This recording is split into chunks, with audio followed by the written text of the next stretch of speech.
امیر المومنین سیدنا ابو بکر صدیق رضی اللہ تعالیٰ عنہ نے حضرت سیدنا ابو ایوب انصاری رضی اللہ تعالیٰ عنہ سے روایت نقل کی ہے.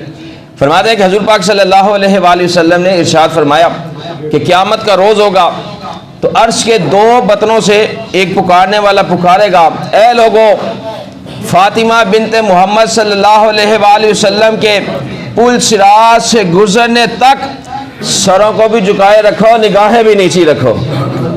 اب یہ اعلان ہو رہا ہے قیامت کے دن ہوگا. آقا علیہ الصلوۃ والسلام نے 1400 سال کچھ قبل پہلے فرما دیا. یہ بھی غیب کی خبر ہے. یہ کیا ہے؟ غیب کی خبر، ابھی ہوا نہیں، ہونا ہے. آقا علیہ الصلوۃ والسلام نے 1400 سال پہلے فرما دیا تھا.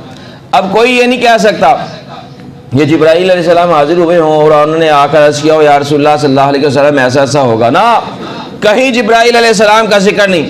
کیوں؟ جہاں پر جبرائیل علیہ السلام کی انتہا ہوتی ہے وہاں میرے اور آپ کے محبوب علیہ الصلوۃ والسلام کی ابتدا ہوتی ہے. جبرائیل علیہ السلام تو آقا علیہ الصلوۃ والسلام کے خادم ہیں. آقا علیہ الصلوۃ والسلام تو سردار ہیں، تمام نبیوں کے سردار ہیں. تو ان کو اللہ نے غیب کا علم عطا فرمایا. کتنا عطا فرمایا یہ اللہ جانتا ہے، مصطفیٰ علیہ الصلوۃ والسلام جانتے.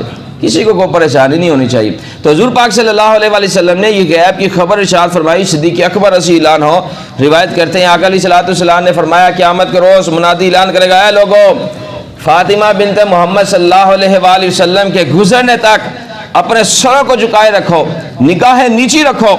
اور سیدہ فاطمہ رضی اللہ عنہ 70,000 لونڈیوں کے ساتھ جو موٹی موٹی آنکھوں والی حوروں میں سے ہوں گی، آپ بجلی کی طرح وہاں سے گزر کر چلی جائیں گی.